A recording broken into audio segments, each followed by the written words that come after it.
Halo teman-teman pecinta sepak bola, selamat datang di channel Bola Kaki, channel yang berisi perkembangan informasi dan prediksi pertandingan sepak bola. Assalamualaikum warahmatullahi wabarakatuh, salam olahraga, salam sepak bola, salam sejahtera untuk kawan-kawanku semuanya, teman-teman pecinta sepak bola tanah air. Bagaimana kabarnya hari ini? Kembali dengan saya, Mas Nanang di channel Bola Kaki. Saya berharap teman-teman dalam keadaan sehat selalu, berkumpul bersama keluarga. Sebelum lanjut teman-teman, saya ucapkan terima kasih pada seluruh teman-teman yang sudah menonton, berikan dukungan kepada channel ini dengan cara menonton dan menekan tombol like serta subscribe.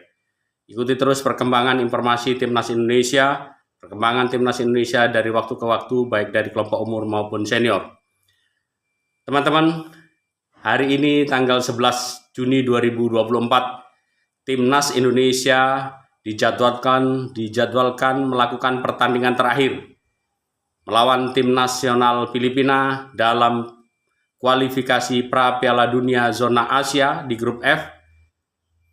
Di laga ini adalah laga paling krusial menentukan apakah Indonesia berhasil menang dan meloloskan diri mengambil satu tiket untuk masuk pada round ketiga bersama dengan 18 negara. Karena kita tahu Irak yang menjadi pimpinan klasmen sudah memastikan diri untuk masuk pada round ketiga. Siapakah yang akan mendampingi? Apakah Indonesia ataukah Vietnam? Karena selisih angka Indonesia dan Vietnam adalah 1. Kita di poin 7 dan Vietnam di poin 6. Dan secara bersamaan Indonesia juga secara bersamaan Vietnam juga akan bertanding. Hari ini, tepatnya dini hari, akan melawan Irak. Vietnam akan bertandang ke Basra dan bertemu dengan Irak. Indonesia, teman-teman, pada pertandingan nanti malam, pukul 20.00 waktu Indonesia Barat, bertanding di Gelora Bung Karno, Senayan, Jakarta, tentunya akan mendapatkan dukungan dari puluhan ribu supporter Timnas Indonesia, penggemar Timnas Indonesia, yang berharap Timnas Indonesia bisa menang, mengalahkan Filipina.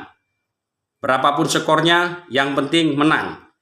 Karena tidak ada pilihan lain bagi Timnas Indonesia untuk masuk ke round ketiga adalah menang. Sebab jika draw atau apalagi kalah, maka semuanya akan bergantung pada pertandingan yang lain, yaitu antara Irak dan juga Vietnam.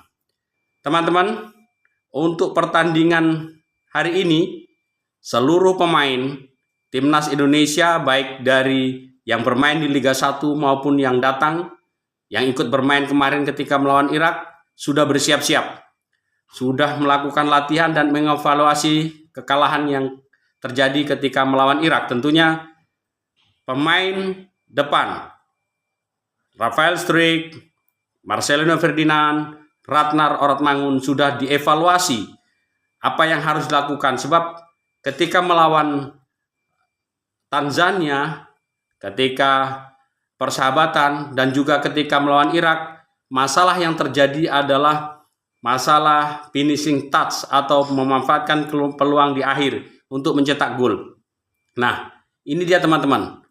Ratnar Oratmangun sudah bertekad akan mencetak gol, memberikan yang terbaik hingga mampu memberikan kemenangan kepada Timnas Indonesia. Kita tahu bahwa ketika Indonesia menghadapi Vietnam di Maidin, Hanoi, Ratnar Oratmangun berhasil mencetak 1 gol. Kemudian J.H. juga memberikan 1 gol dan ditutup dengan gol Ramadan Sananta. Nah, ketika bermain di GBK, Ratnar belum dapat mencetak gol ketika melawan Irak. Ini memberikan rasa penasaran. Oleh karenanya dia ingin mencetak gol, teman-teman, berikan terbaik.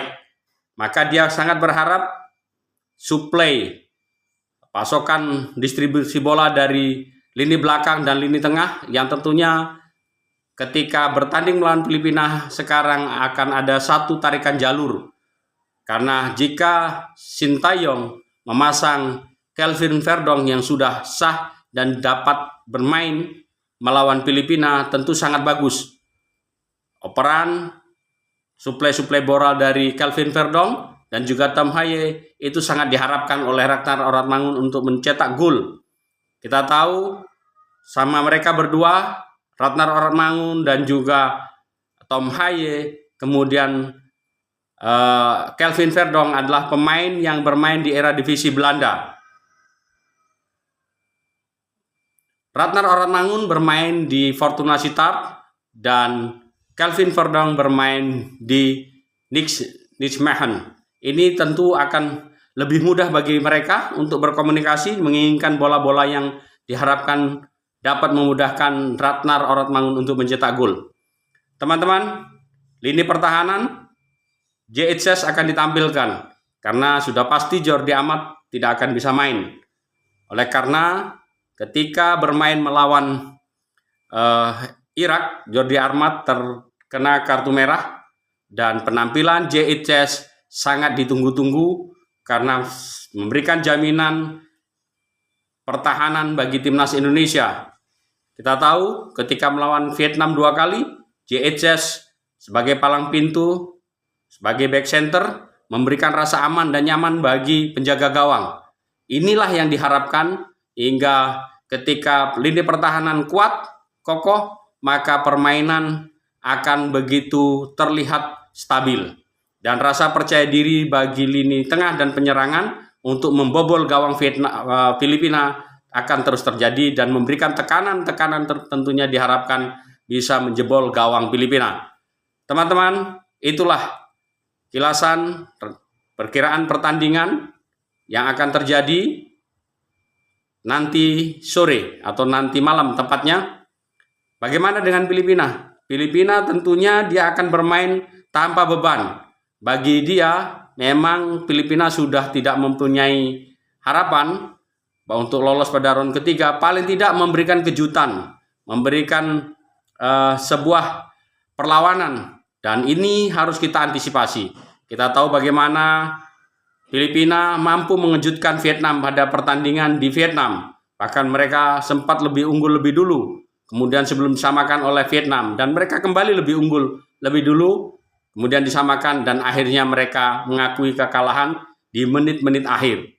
Sebagai gambaran itu memberikan sinyal bahwa timnas Indonesia lini pertahanan tidak boleh lengah. JHS, Justice Hamdar, Kelvin Verdonk atau Rizky Ridho, siapapun yang akan dipasang. Di tengah ada Tom Haye, Avar Jenner, Nathan, ataupun Sandy Walsh. Entah siapa yang akan dimainkan, Asnawi Mangku Alam kah? Semuanya akan berjalan dengan bagus jika terjadi komunikasi, saling percaya dengan teman, dan tidak egois. Di depan gawang, begitu dapat peluang, lakukan. Jika tidak, melihat peluang teman untuk dapat mencetak gol. Mudah-mudahan kekalahan 0-2 dari Irak dapat memberikan pelajaran kepada seluruh pemain dan membangkitkan kembali rasa percaya diri timnas Indonesia untuk masuk pada ronde ketiga, mengukir sejarahnya kembali. Itulah teman-teman informasi yang dapat saya sampaikan, ulasan yang kita bicarakan. Tetap dukung dan semangat timnas Indonesia, karena timnas Indonesia adalah milik dan kebanggaan kita bersama. Bersama saya, Mas Nanang, salam olahraga, salam sepak bola.